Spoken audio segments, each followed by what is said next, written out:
এখন আমরা ষষ্ঠ অধ্যায়ের যে সকল এমসিকিউ গুলো আছে সেগুলো হচ্ছে সমাধান করব। তো প্রথমে আমরা টাইপ 1 এর 1 থেকে 19 নাম্বার যে এমসিকিউ গুলো আছে সেগুলো হচ্ছে আমরা সমাধান করব। তো এগুলো বেশ ইম্পর্টেন্ট এমসিকিউ, যেগুলো তোমাদের পরীক্ষায় আসার মতো। তো এখানে হচ্ছে দেখো যে প্রথমত হচ্ছে আমাদেরকে জিজ্ঞেস করা হয়েছে যে প্রথম কে দেখান যে তাপ এক ধরনের শক্তি এবং যান্ত্রিক শক্তিকে তাপ শক্তিতে রূপান্তর করা যায়। ওকে, এইটা হচ্ছে কি প্রথম কে দেখাইছে। তো এখানে খেয়াল করি, এটা হচ্ছে গিয়ে কাউন্ট রামফোর্ড নামে একজন বিজ্ঞানী ছিল, উনি হচ্ছে গিয়ে এটা সর্বপ্রথম হচ্ছে গিয়ে দেখাইছে। এরপরে নিচের কোনটি এক প্রকার শক্তি? তাপ, তাপমাত্রা, অর্গ্যান এবং হচ্ছে গিয়ে ক্যালোরি। তো আমরা জানি তাপ এক প্রকার শক্তি, তাই হচ্ছে গিয়ে এখানে অ্যান্সার হবে হচ্ছে গিয়ে তাপ।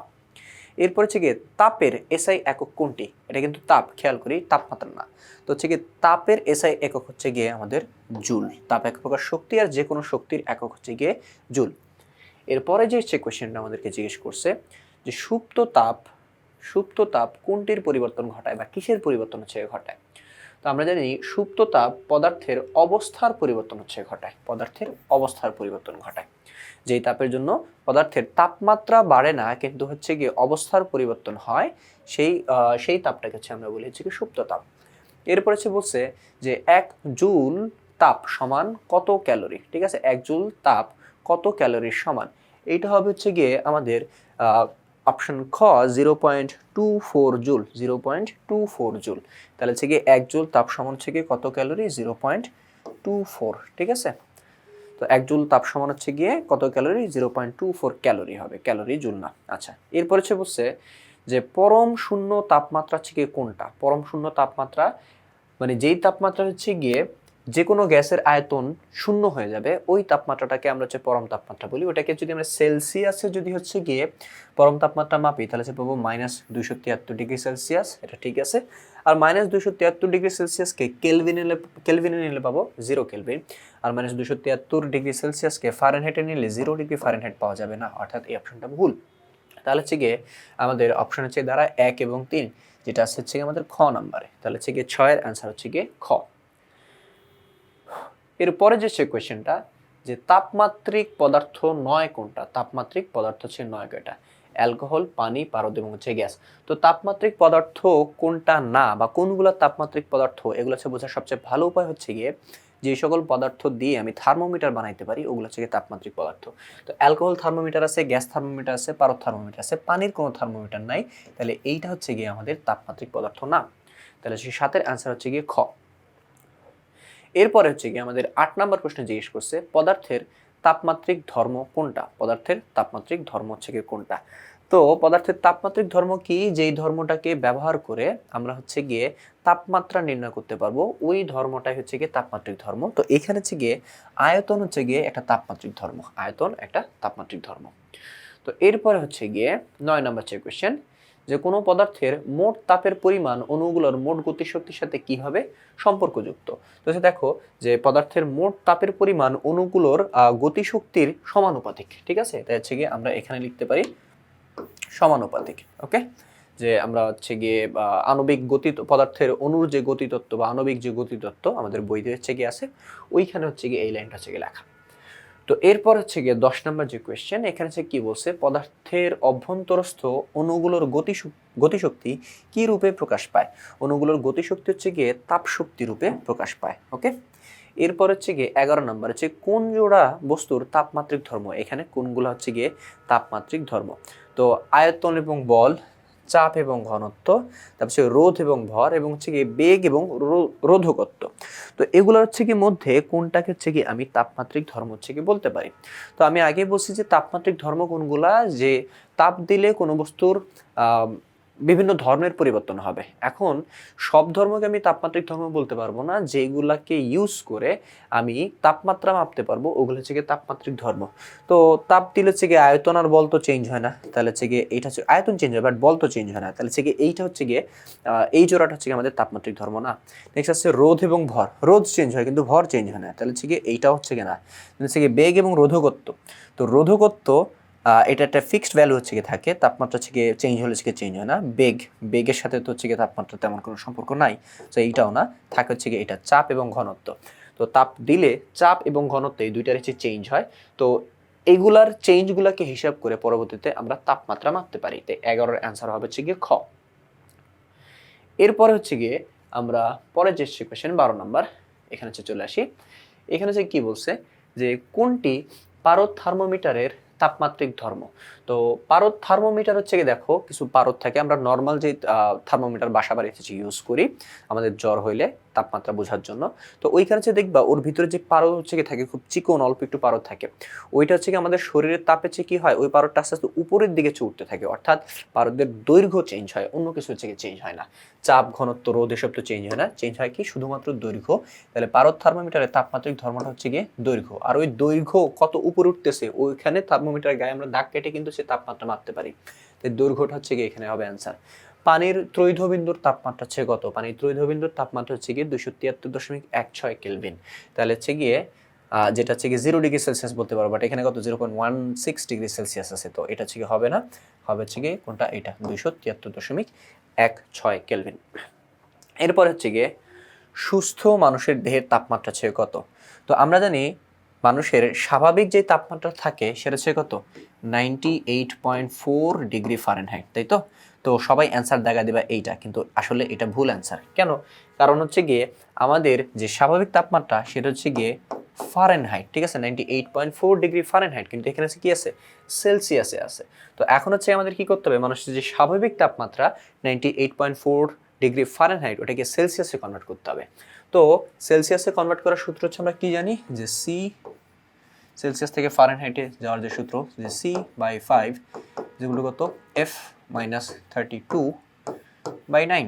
ওকে, তো এখানে আমরা সে কি করব, সি এখানে সে রাখবো, এফ কত 98.4 -32/9, তার সাথে গুণ দিব হচ্ছে কত, এই 5টা ওই পাশে চলে যাবে। তো এখন হচ্ছে কি দেখো 98, এই যে ফারেনহাইটের জায়গায় 98.4 বসাইছি, এখন এগুলো হিসাব করলে চলে আসবে। তো চলো হচ্ছে আমরা হিসাব করি। তো এইখানে হচ্ছে গিয়ে যদি হিসাব করি তাহলে কত আসবে, তো এখানে হচ্ছে গিয়ে আসবে আমাদের হচ্ছে কত, প্রথমে 98.4 থেকে আমাদের 32 বাদ দিতে হবে, ঠিক আছে। এরপর ওইটাকে ভাগ করতে হবে হচ্ছে গিয়ে, যে এখানে এসে দেখতে পাচ্ছি আমরা এরকম করেছে নিয়ে 98.4 থেকে পয়েন্ট আছে, 98.4 থেকে 32 বাদ দিব, নিচে থাকবে হচ্ছে কত 9, তারপর হচ্ছে গিয়ে তার সাইড হচ্ছে গুণ থাকবে হচ্ছে কত, গুণ 5, তাহলে হচ্ছে গিয়ে ইকুয়াল চাপটা হচ্ছে কত আসে 332/9, এটাকে হচ্ছে গিয়ে এভাবে যদি নেই তাহলে কত 36.888, তো আমরা হচ্ছে কত 36.89 বলতে পারি। তাহলে হচ্ছে গিয়ে আমাদের এই অপশনটা কোথায় আছে, এই যে এইটাতে আছে, ক নম্বরে। তাহলে হচ্ছে গিয়ে আমরা হচ্ছে বলতে পারি এর অ্যান্সার হচ্ছে ক 36.89 ডিগ্রি সেলসিয়াস। তো এরপরে যে কোয়েশ্চেনটা, যে থার্মোকাপল কিরূপ তাপমাত্রা পরিমাপ করতে পারে, বা কত থেকে কত রেঞ্জের মধ্যে সে হচ্ছে গিয়ে, বা কতটুকু তাপমাত্রা সে পরিমাপ করতে পারে।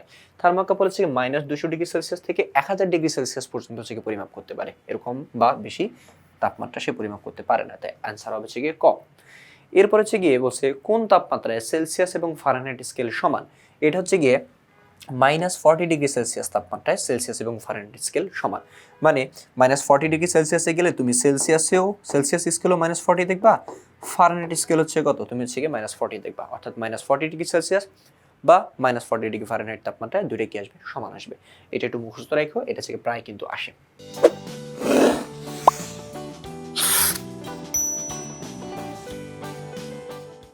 এরপরে হচ্ছে গিয়ে আমাদের এখানে হচ্ছে কি জিজ্ঞেস করছে, একজন মানুষের দেহের তাপমাত্রা 100 ডিগ্রি ফারেনহাইট হলে সেলসিয়াস স্কেলে এই তাপমাত্রা কত।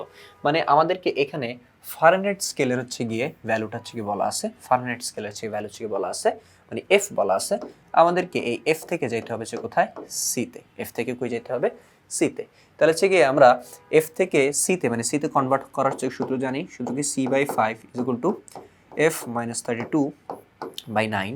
তো এখন এফ এর ভ্যালু দেওয়া আছে, সি এর মানটা হচ্ছে লাগবে, তাহলে সি = কত, F -32/9 × 5, এখানে এফ এর মানটা হচ্ছে কত বসাবো, 100। তাহলে 100 - 32 তারও ভাগ করতে হবে 9 দিয়ে, তারপর হচ্ছে কি তার সাথে গুণ করতে হবে হচ্ছে কত, 5 দিয়ে। তো এইটাই হচ্ছে গিয়ে আমরা একটু ক্যালকুলেটর চেক করি। তাহলে হচ্ছে কি এফ এখানে হচ্ছে কত ছিল, আগেরটার হচ্ছে কি মতোই সব কিছু।